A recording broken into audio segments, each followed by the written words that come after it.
Vers la Corée du Sud maintenant. Le président suspendu du pays, Yoon Suk-yeol, a refusé de participer à un deuxième jour d'interrogatoire dans le cadre d'une enquête criminelle sur sa tentative éphémère d'imposer la loi martiale. Il a été arrêté mercredi pour insurrection et abus de pouvoir. Les avocats du président ont déclaré qu'il ne participerait à aucun autre interrogatoire en raison de problèmes de santé. Pendant ce temps, la Cour constitutionnelle tient une audience pour décider s'il sera définitivement destitué ou s'il retrouvera ses pouvoirs. Yoon Suk-yeol affirme que l'enquête criminelle est illégale. Passons à des détails supplémentaires. Je suis en compagnie du Dr John Nielsen Wright, responsable du programme Japon et carrière à l'Université de Cambridge. Merci d'être avec nous. Quelles sont les options si le président continue de refuser de coopérer? Eh bien, la première chose à mentionner est que le Bureau d'enquête sur la corruption, CIO, l'organisme responsable d'avoir convoqué le président pour interrogatoire, dispose de 48 heures pour le questionner. 10 heures ont été passées hier à l'interroger, soulevant des accusations sur la manière dont la loi martiale a été instaurée et les circonstances derrière cette décision. À ce stade, le président a refusé de répondre à toute question, invoquant effectivement le droit de garder le silence.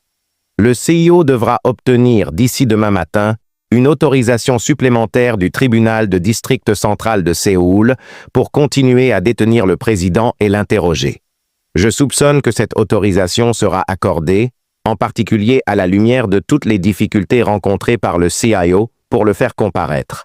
Mais bien sûr, tout cela n'est qu'une partie du processus plus large, notamment du processus juridique que la Cour constitutionnelle, que vous avez mentionné, considère comme l'étape la plus importante en ce moment.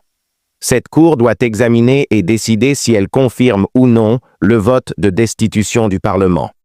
La deuxième audience a eu lieu aujourd'hui. Le président Yoon n'était pas présent, bien qu'il ait été attendu. Mais étant en détention, il n'a pas pu assister. Ses avocats ont tenté d'argumenter devant les juges que cela justifiait un report des prochaines étapes du processus.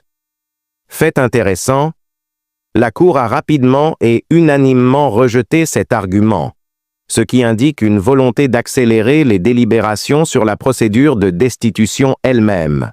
Et brièvement, qu'est-ce que cela signifie globalement pour la Corée du Sud? Cela a été très difficile ces dernières semaines, n'est-ce pas?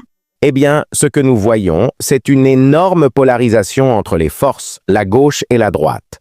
Je pense que la majorité des Coréens ordinaires croient que le président était coupable de violation de la Constitution en soutenant la loi martiale en la faisant introduire. Je pense que ce que nous allons voir finalement, c'est la Cour qui confirmera ce vote de destitution et le président sera rapidement destitué de ses fonctions.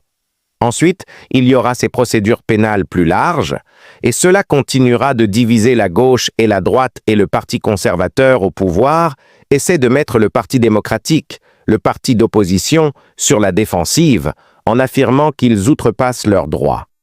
Et donc ces questions continueront d'être, je pense, un sujet de grande controverse entre les deux côtés du spectre politique.